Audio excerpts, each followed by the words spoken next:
Tonight we're going to talk to you about the Prince George's County Code, zoning ordinance, subdivision regulations.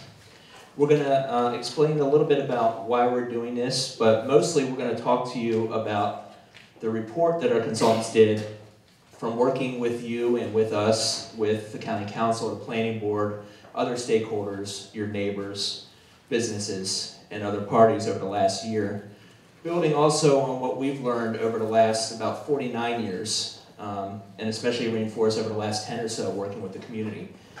What is the issue with Prince George's County in terms of planning and zoning and subdivision? Well, the major issue is this is a development regulation of Prince George's County today. This is not workable. Nobody can work with it, including staff, including residents. Nobody can understand it.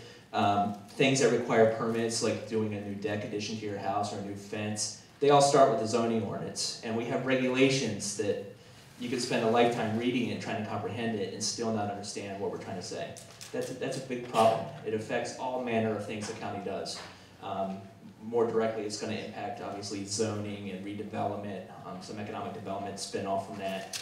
But it also, through zoning and subdivision, it informs public facilities, parks and recreation, like this lovely facility we're in tonight, roadway capacity and adequacy, street networks, many other things.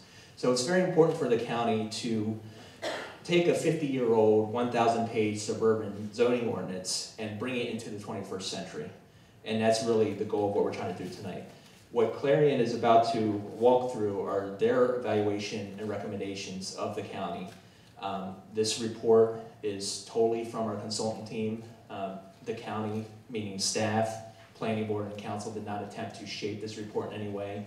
These are their recommendations based on broad experience across the country, upwards of 130 successful codes rewritten for various jurisdictions of all sizes, and just things that draw on the best practices from around the country, around the world, on how we should do planning and zoning in Prince George's County.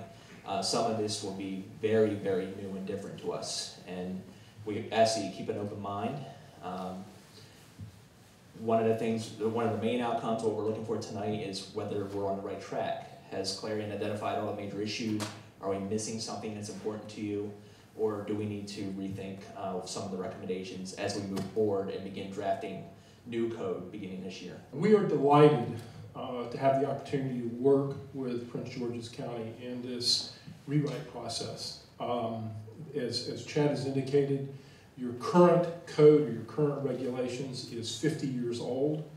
Quite honestly, and he showed the amount of regulations that you have to deal with today. When you don't go through a comprehensive update in 50 years, this is the sort of thing that happens. It's probably more than we typically see. We start a project like this, even for a large urban county, but at the same time, there are typically a lot of regulations. There's a lot of overlap, a lot of redundancy, a lot of inconsistencies in the development regulations that we have to address, or that the community wants to address. The process, because this is a big undertaking, is 3 years.